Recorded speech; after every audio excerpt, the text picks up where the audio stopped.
मध्ये सुरुवात करूया महत्त्वाच्या बातमीने। हर हर महादेव या मराठी चित्रपटावरून बराच मोठा वाद निर्माण झाला। या चित्रपटात चुकीच्या पद्धतीने इतिहास दाखवण्यात आल्याचा आरोप राष्ट्रवादीने केला। जितेंद्र आव्हाड यांच्या नेतृत्वाखालील राष्ट्रवादी काँग्रेसच्या कार्यकर्त्यांनी चित्रपटगृहातून प्रेक्षकांना हुसकून लावलं आणि यावेळी मनसेचे ठाणे जिल्हाध्यक्ष अविनाश जाधव यांनी चित्रपटगृहात जाऊन शो पुन्हा सुरू करण्याची मागणी केली आहे। मनसेकडून तर ठाण्यात हर हर महादेव चित्रपटाच्या फ्री शोचं देखील आयोजन करण्यात आलं। या फ्री शोला ठाणेकरांनी देखील गर्दी केली होती। राष्ट्रवादीने एक शो बंद पाडल्यानंतर मनसेच्या अविनाश जाधवांनी 3 शोची तिकीटं बुक करून नागरिकांना फ्री शो दाखवले। एकूणच पडद्यावरच्या पिक्चरवरून ठाणेकरांना थिएटरमध्ये राजकीय लढाई पाहायला मिळाली।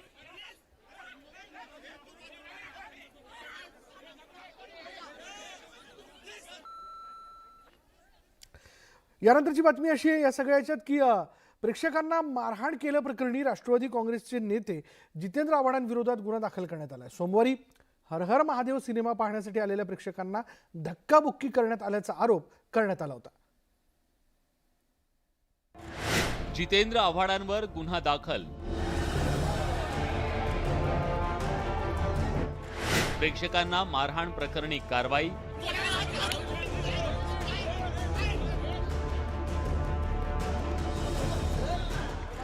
सिनेमाच्या वादात मनसेचा सावध पवित्रा।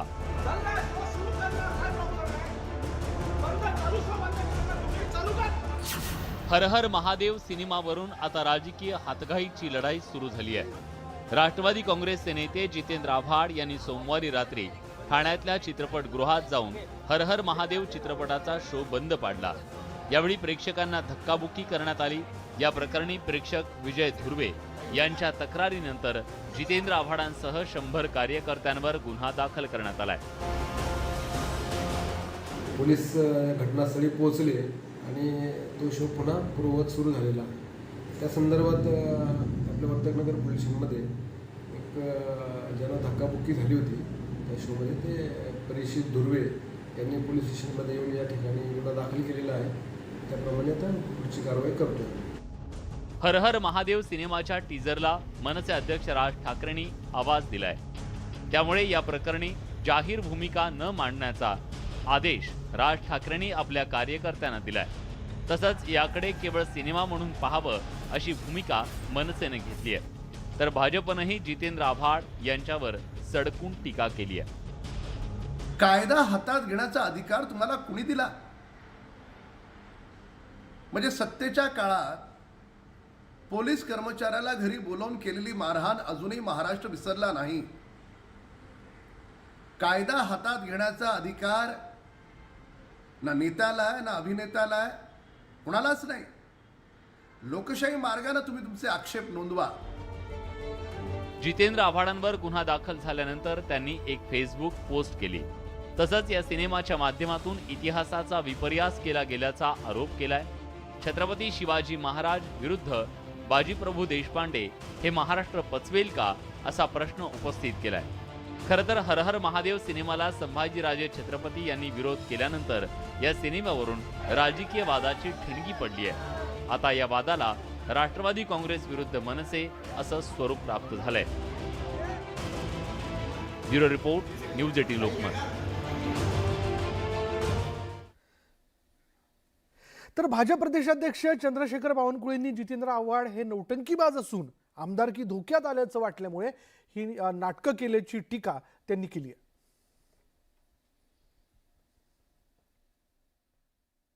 आव्हाड तर पुन्हा नौटंकीबाज आहे। आव्हाडांना नौटंकी करता येतं। आव्हाडांनी केलेलं कृत्य हे नौटंकी करता केलेलं असं मला समजतं आणि त्यांचं नेहमीची नौटंकी असते। आता आव्हाड हे जनसामान्यापासून दूर गेले आणि तिथे ज्या पद्धतीने आत्ता अनेक मुंबऱ्यामध्ये प्रकरणं घडले त्यामुळं आव्हाडाला वाटतं की उद्या माझी आमदारकी धोक्यात येईल आणि म्हणून आव्हाड हे नौटंकी करत असतात। पुढली बातमी अशी की अब्दुल सत्तारांनी सुप्रिया सुळेंविरोधात केलेल्या वक्तव्यामुळे राजकीय नेत्यांच्या बेतालपणाचा मुद्दा राष्ट्रवादीने उचलून धरला। पण ज्या राष्ट्रवादीनं आरोप केले त्या राष्ट्रवादीचे नेतेही बेतालपणात मागं नसल्याचं समोर आलंय. अब्दुल सत्तारांचे कपडे फाडणाऱ्याला राष्ट्रवादीच्या महिला नेत्यानं तब्बल 10 लाखांचं बक्षीस जाहीर केलंय. जालन्यामधील रेखा तौर या महिला नेत्यानं हे बक्षीस जाहीर केलंय. सुप्रिया सुळेंवर टीका झाल्यानंतर त्याची तीव्र प्रतिक्रिया उमटणं साहजिकच आहे, पण राष्ट्रवादीचे नेतेही आता टीकेची पातळी सोडून बोलू लागलेत. सत्तारांचे कपडे फाडणाऱ्यांना 10 लाखाचं बक्षीस जाहीर करणाऱ्या रेखा तौर यांनी यातून तालिबानी मानसिकता समोर आली आहे.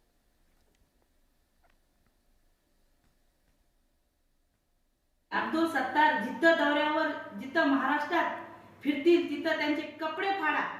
जे कपडे फाडेल त्याला 10 लाख रुपये मी बक्षीस देईन.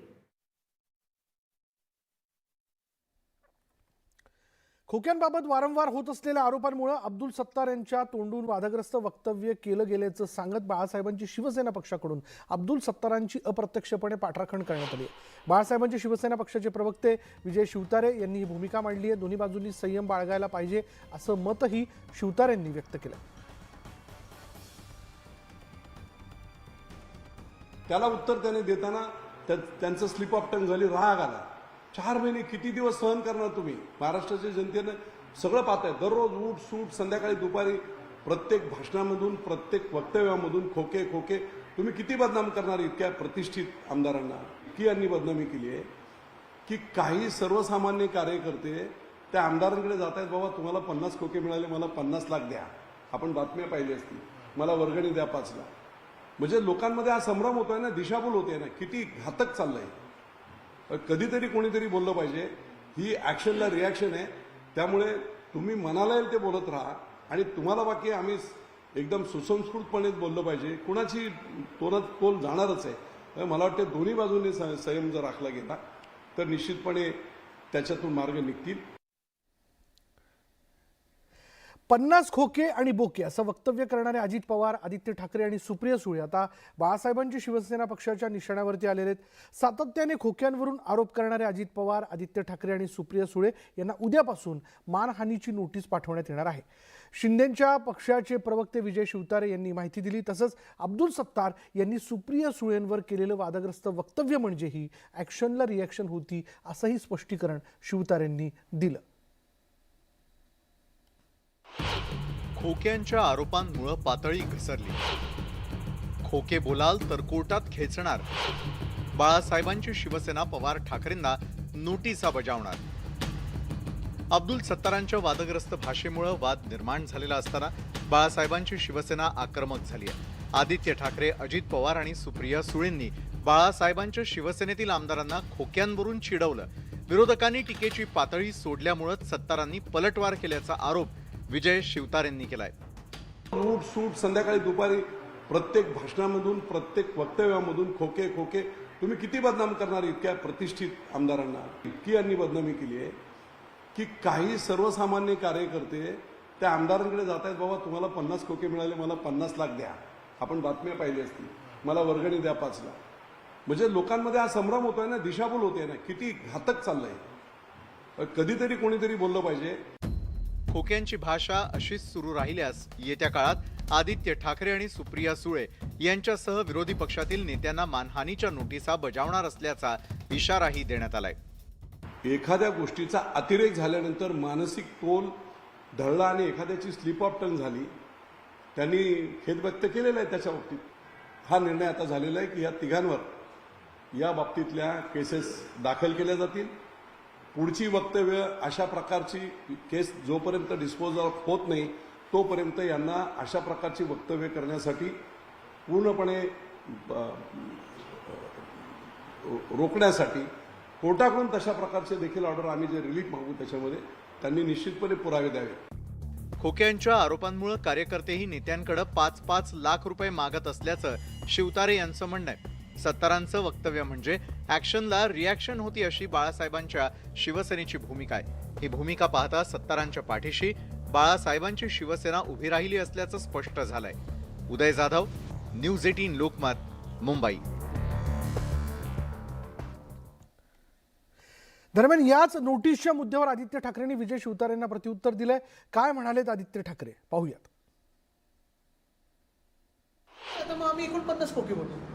पण जनतेत 50 खोके, आता ते जे बैल पोळ्याला 2 बैलांवर 50 खोके होते, ते बैलांवर पण नोटीस पाठवणार आहे का? 33 देशांना ज्यांची गद्दारीची नोंद यांची घेतलेली आहे त्यांना पाठवणार आहे का? महाराष्ट्राची जनता जी 50 खोके एकदम ओके, हे मी नाही बोलत आहे, जनतेतून आलेले त्यांना घेणार आहे का? गावागावात झालेलं आहे. आणि महत्त्वाची गोष्ट म्हणजे ते जे काही बोलतात त्यांना आम्ही एवढं महत्त्व देतच नाही आहे. ते त्यांचं काय घेणं देणं या सगळ्या गद्दारीमध्ये? तर त्याच्यात आहेत का भाग, हे त्यांनी पहिलं सांगावं की त्यांना का झोंबले 50 खोके. अब्दुल सत्तारांच्या वक्तव्यानंतर ठाकरे पक्षातील नेतेही आक्रमक झालेले आहेत. शिंदे सरकारमधील नेते बेताल वक्तव्य करतात अशी टीका भास्कर जाधव यांनी केली. तसंच या सरकारमध्ये शिव्या देण्यासाठी नेत्यांना मंत्री केलं जात असल्याचाही घणाघात भास्कर जाधव यांनी केलाय.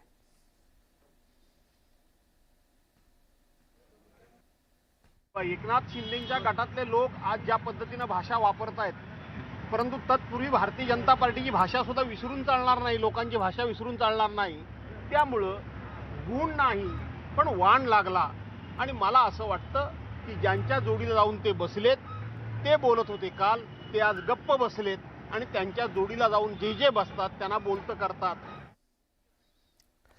सुप्रिया सुळेंविषयी केलेल्या वादग्रस्त वक्तव्यामुळे कृषी मंत्री अब्दुल सत्तार चांगलेच अडचणीत आलेत आणि या प्रकरणी राष्ट्रवादी काँग्रेसने थेट राज्यपालांकडे तक्रार केली आहे. तसंच मंत्रिमंडळातून सत्तारांची हकालपट्टी करावी अशी मागणी देखील करण्यात आली. त्यामुळे सत्तारांची चांगलीच कोंडी झाली आहे असं म्हणता येऊ शकतं.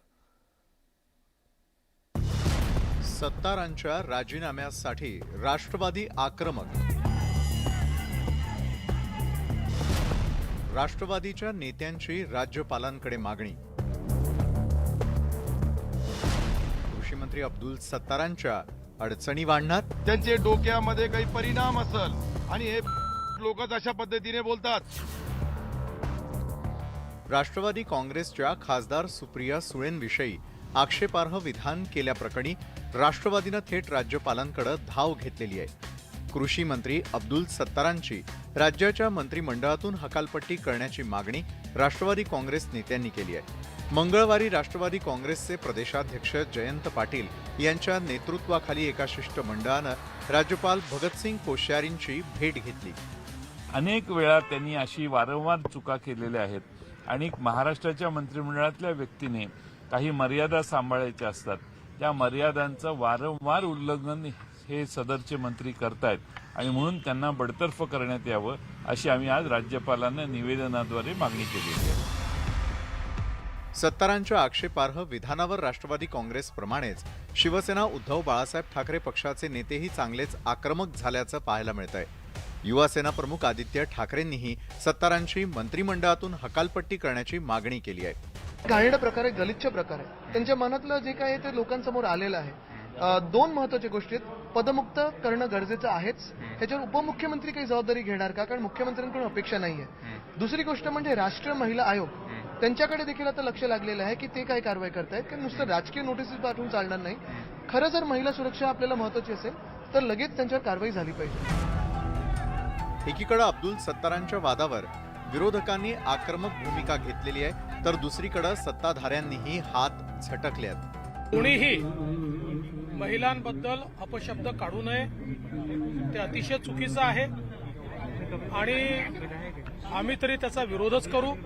अब्दुल सत्तार जे बोलले त्याचं कुठलंही समर्थन मी करणार नाही, ते चूकच आहे. पण त्याचवेळी खोके आणि काय काय उलटसुलट बोलणं हे देखील चुकीचं आहे, हेही समजून घेतलं पाहिजे. त्यामुळे दोन्ही बाजूनी ही आचारसंहिता पाळणं अत्यंत गरजेचं आहे. सुप्रिया सुळेंविषयी वादग्रस्त वक्तव्य करून अब्दुल सत्तारांनी नाहक वाद ओढवून घेतलेला आहे. अशातच स्वपक्षानंही पाठ फिरवल्यामुळे अब्दुल सत्तारांची चांगलीच कोंडी झाली आहे. Bureau report, news 18 Lokmat. राज्याचे कृषी मंत्री अब्दुल सत्तार यांनी सुप्रिया सुळेंबद्दल केलेल्या वक्तव्याचं कुठलंही समर्थन करणार नाही अशी भूमिका राज्याचे उपमुख्यमंत्री देवेंद्र फडणवीस यांनी स्पष्ट केली आहे. तर विरोधकांनी पातळी सोडून बोलू नये असंही यावेळी फडणवीस म्हणाले. तसंच कोणीही महिलांबद्दल अपशब्द काढू नयेत, ते अतिशय चुकीचं आहे, ते जसं आमच्याकडच्या नेत्यांना लागू आहे तसं त्यांच्याकडील नेत्यांना देखील लागू आहे. मला त्यामध्ये जायचं नाहीये, मात्र राजकारणात आचारसंहिता पाळली गेली पाहिजे असं देवेंद्र फडणवीस म्हणालेत. तर भाजप प्रदेशाध्यक्ष चंद्रशेखर बावनकुळे यांनी देखील सत्तारांच्या वक्तव्याचं समर्थन करणार नसल्याचं म्हटलंय.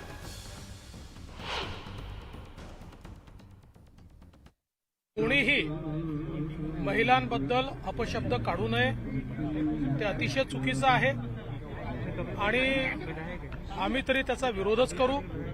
आणि जसं आमच्याकडच्यांना लागू आहे तसं त्यांच्याकडच्यांना लागू आहे, पण आज मला त्याच्यामध्ये जायचं नाहीये. आणि मला असं वाटतं की कुठेतरी राजकारणामध्ये आचारसंहिता पाळली गेली पाहिजे. अब्दुल सत्तार जे बोलले त्याचं कुठलंही समर्थन मी करणार नाही, ते चूकच आहे. पण त्याचवेळी खोके आणि काय काय उलटसुलट बोलणं हे देखील चुकीचं आहे, हेही समजून घेतलं पाहिजे. त्यामुळे दोन्ही बाजूने ही आचारसंहिता पाळणं अत्यंत गरजेचं आहे.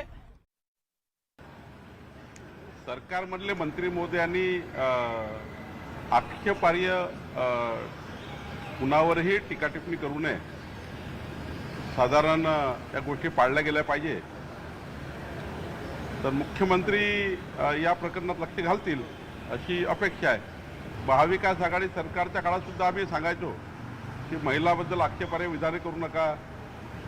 त्यामुळं अब्दुल सत्तारांनी केलेलं विधान तर मान्यच नाही आहे, पण यानंतर अशी कृती होणार नाही आणि सर्वांनीच हे पाळलं पाहिजे असं मला वाटतं.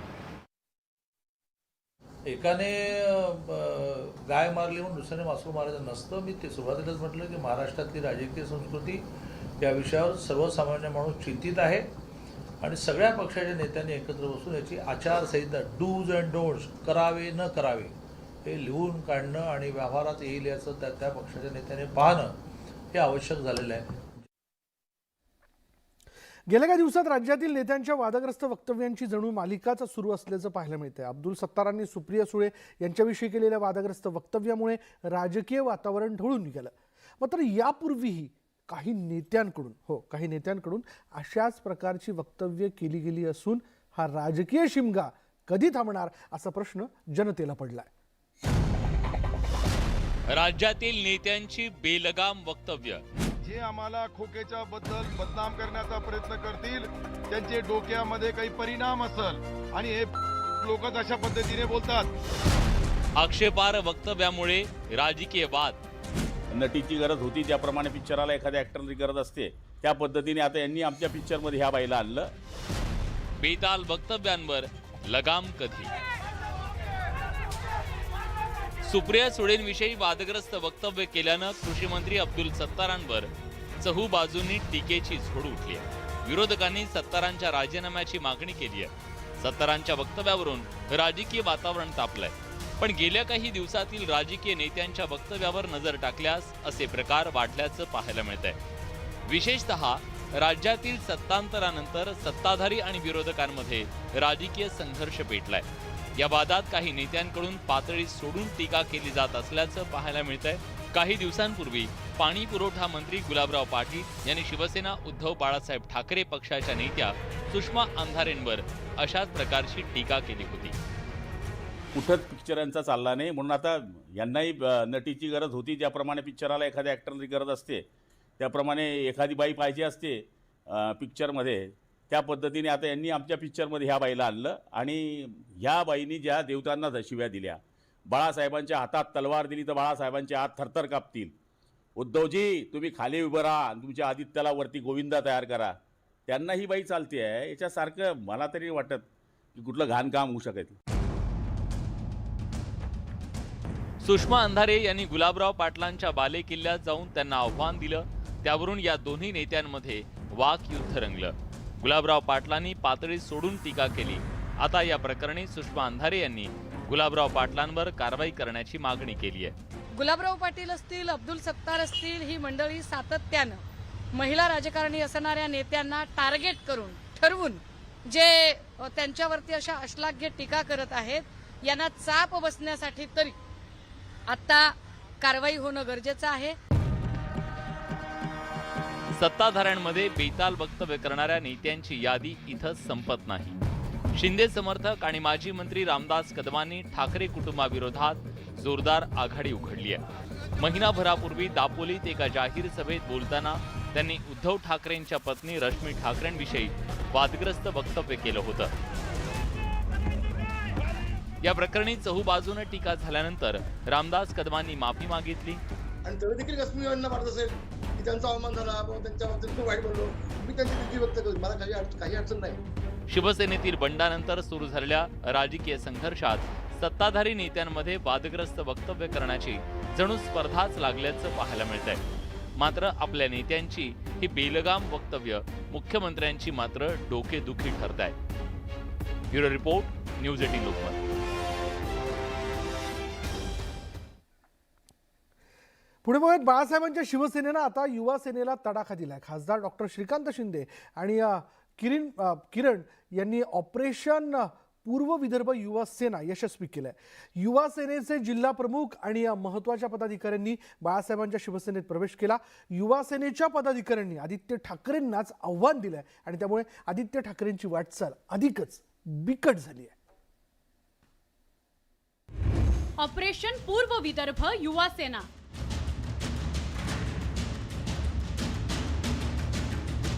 बाळासाहेबांच्या शिवसेनेचा मोठा तडाखा.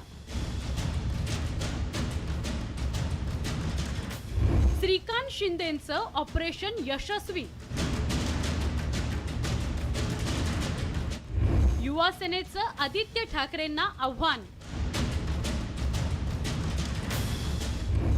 पूर्व विदर्भातील युवा सेनेच्या पदाधिकाऱ्यांनी बाळासाहेबांच्या शिवसेनेचा झेंडा हाती घेतलाय.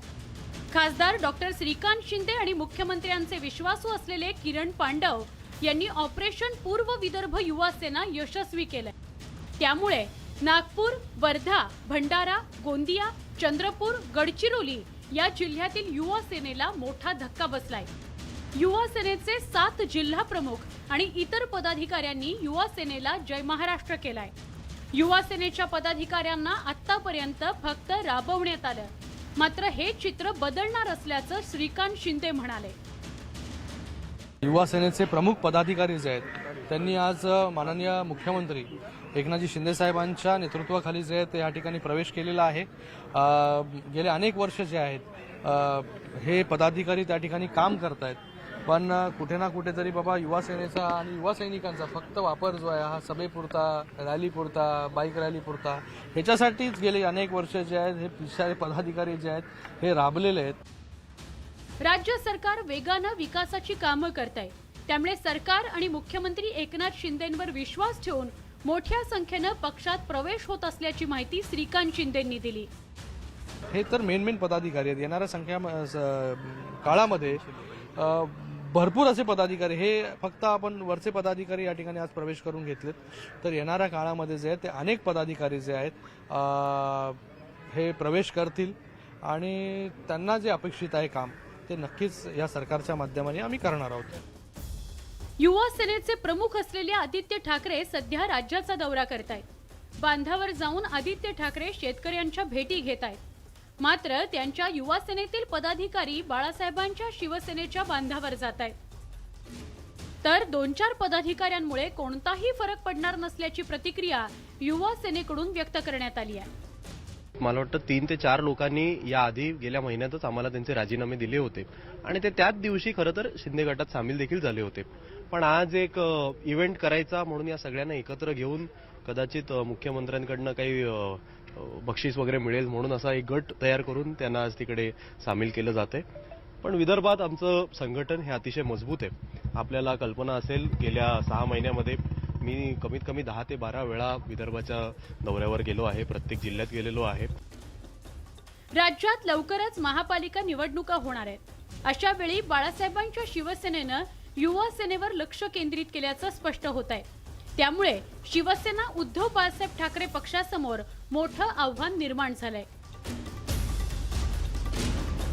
मुंबईहून उदय जाधवसह ब्युरो रिपोर्ट, न्यूज 18 लोकमत.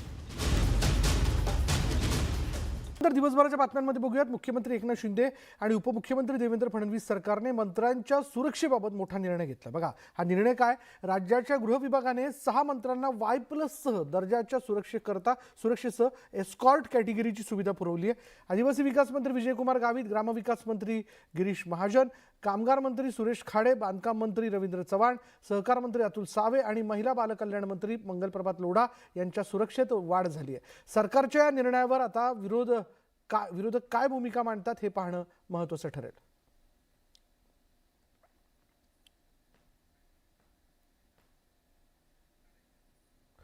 पुढे बघत राहुल गांधींच्या भारत जोडो यात्रेत महाराष्ट्रात वेगळं चित्र दिसणार आहे. राहुल गांधींच्या सोबत आदित्य ठाकरे 11 तारखेला भारत जोडो यात्रेत सहभागी होत आहेत. या मुद्द्यावरून भाजपनं आदित्य ठाकरेंवर जोरदार टीका केली. बोलावलं नाही तर आदित्य ठाकरे यात्रेत सहभागी होतील असा टोला जो आहे तो राधाकृष्ण विखे पाटील यांनी लगावला. एक मशाल, 2 नेते.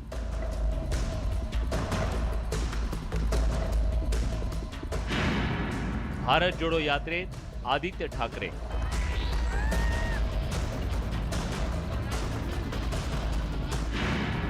राहुल गांधींसोबत यात्रेत घेणार सहभाग. एकाच मार्गावरून करणार वाटचाल. राज्याच्या राजकारणात आतापर्यंत घडली नाही अशी घटना महाराष्ट्रात घडणार आहे. राहुल गांधींच्या भारत जोडो यात्रेत आदित्य ठाकरे सहभागी होणार आहेत.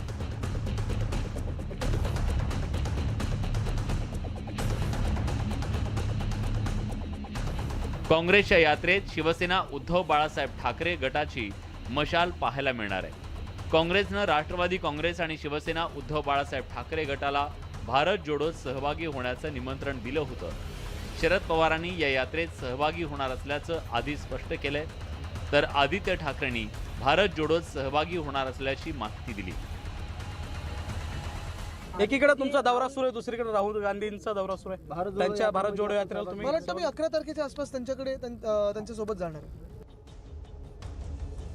शिवसेना ठाकरे गटाला हिंदुत्वाचा आणि बाळासाहेब ठाकरेंच्या विचारांच्या वारशाचा विसर पडल्याचा टोला भाजपनं लगावलाय. यात्रेत सहभागी होणं ही त्यांची गरज असल्याचा टोला राधाकृष्ण विखे पाटलांनी लगावलाय. आदित्य ठाकरेंनी कुठं सहभागी व्हावा होऊ नये त्यांचा प्रश्न आहे.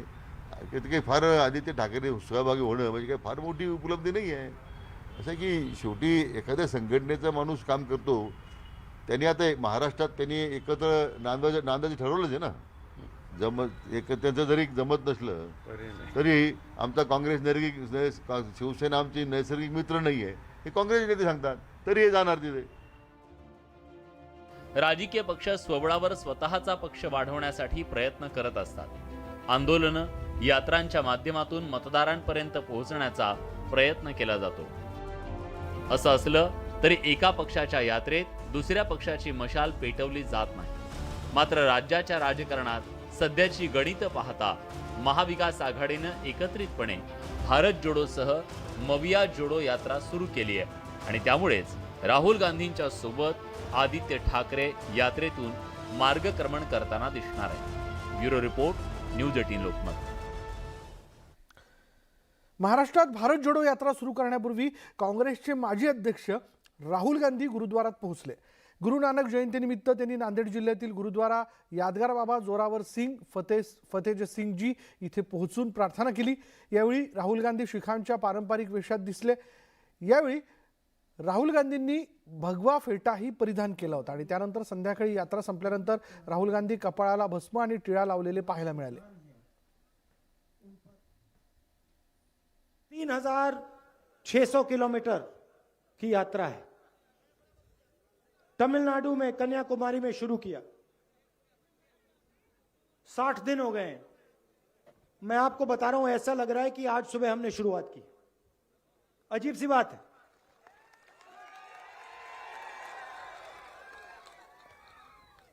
हमारे यात्री, उनसे आप पूछो, किसी को समझ नहीं आ रही बात. 25-25 किलोमीटर हर रोज चलते हैं, 60 दिन से चल रहे हैं. अभी मैं भाषण दे रहा हूं, ऐसा लग रहा है कि 15 मिनट पहले मैंने शुरू किया है.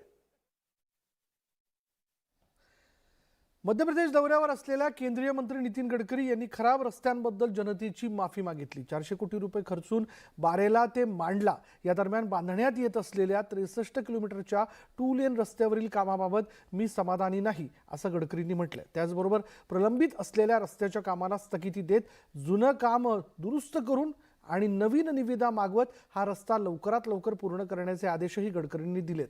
आतापर्यंत तुम्हाला जो त्रास झाला त्याबद्दल माफ करा असं गडकरी यांनी म्हटलंय.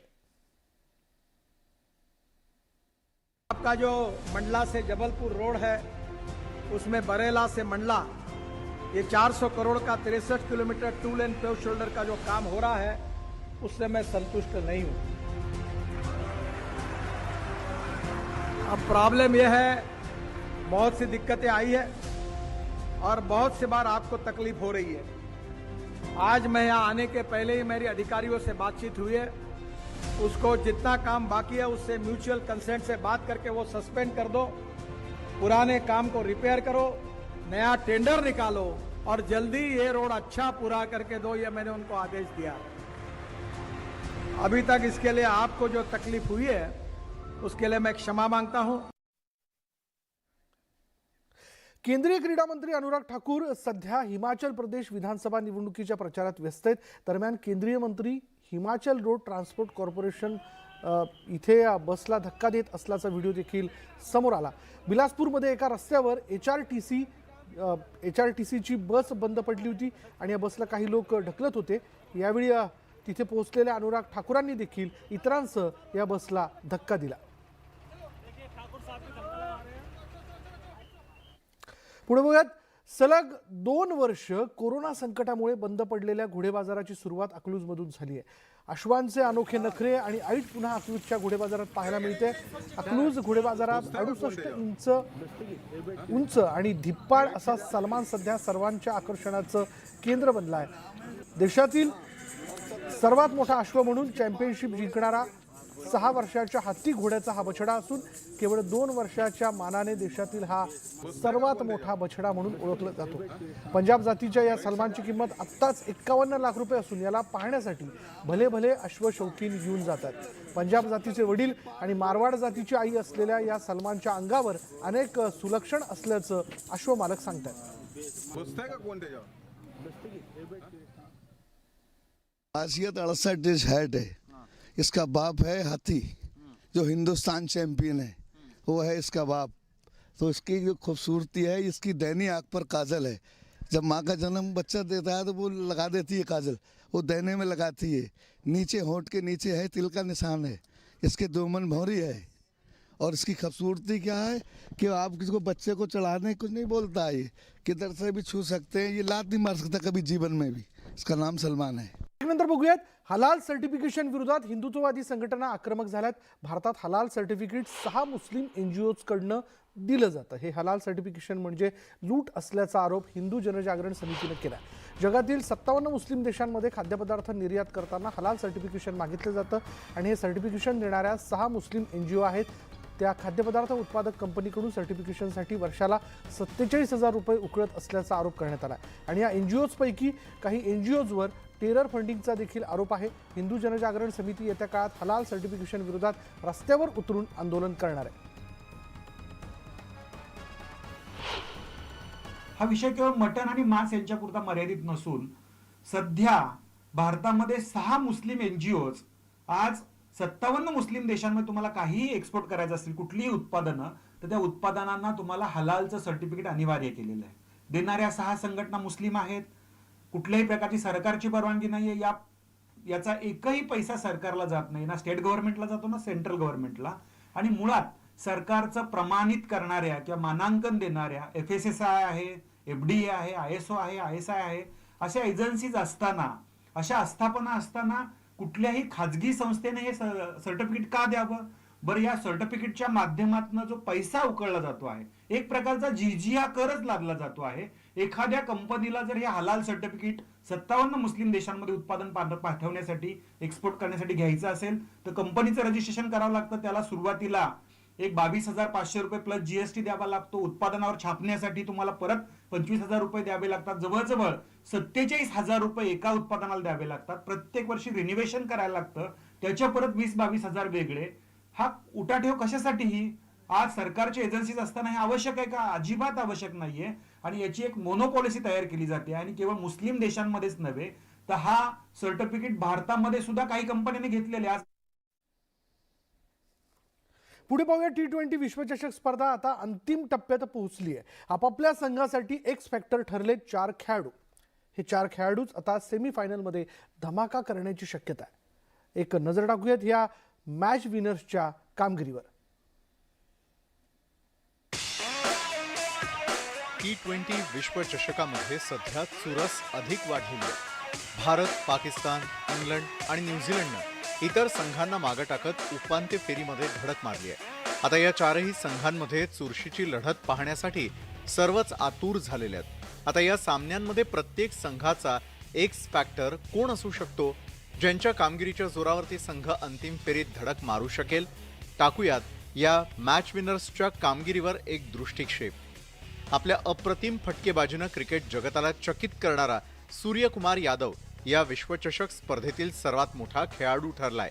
आपल्या पहिल्या ICCच्या मेगा इव्हेंटमध्ये सूर्यानं 3 अर्धशतकं झळकावली आहेत आणि या कालावधीत फलंदाजांच्या ICC क्रमवारीमध्ये प्रथम क्रमांकाचं स्थान देखील प्राप्त केलंय.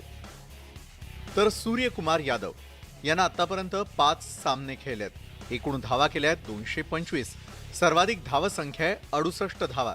ॲव्हरेज आहे 75. स्ट्राईक रेट आहे 193.96. इंग्लिश संघात अनेक स्टार खेळाडू आहेत. मात्र सॅम करन या युवा अष्टपैलू खेळाडूनं संघाला अंतिम 4 मध्ये नेण्यात महत्त्वाची भूमिका बजावली आहे. ऑस्ट्रेलियामध्ये पोहोचल्यानंतर सॅमनं केवळ 6.79च्या इकॉनॉमीसह 15 विकेट घेतल्यात. यातील 10 विकेट विश्वचषकामधील आहेत. वेळप्रसंगी तो दमदार फलंदाजी देखील करू शकतो. सॅम करननं आतापर्यंत 4 सामने खेळल्यात. षटक आहेत 14.4, विकेट्स 10. सर्वोत्कृष्ट कामगिरी 10 धावा 5 बाद. Economy rate 6.40. शादाब खान या पाकिस्तानचा अष्टपैलू खेळाडू जरी भारताविरुद्ध अपयशी ठरला, ज्याची किंमत पाकिस्तानला चुकवावी लागली, मात्र पुढच्या सामन्यापासून शादाबनं खेळामध्ये आपली चमक दाखवत संघाला अंतिम 4 मध्ये नेण्यात मोलाची भूमिका बजावली आहे. किफायतशीर गोलंदाजी आणि उपयुक्त धावा करण्यात तो पटाईत आहे. शादाब खाननं आतापर्यंत 5 सामने खेळलेत. षटकं आहेत 18, विकेट्स 10. सर्वोत्कृष्ट कामगिरी आहे 22 धावा 3 बाद. Economy rate 6.22.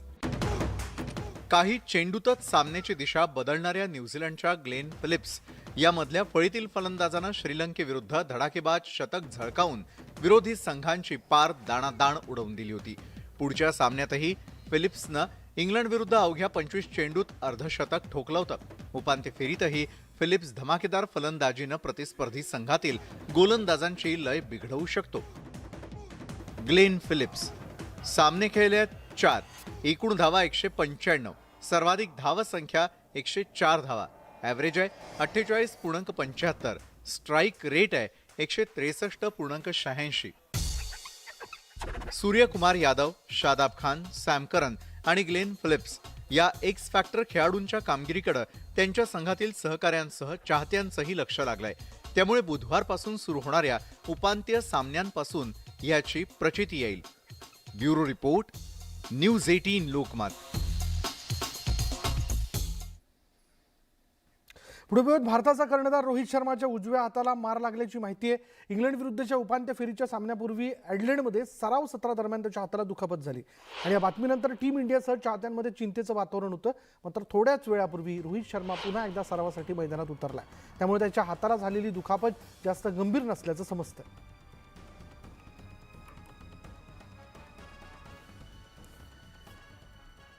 आणि तर यानंतर दिवसभराच्या बातम्यांमध्ये इथेच थांबणार आहोत. पहा फक्त न्यूज 18 लोकमत.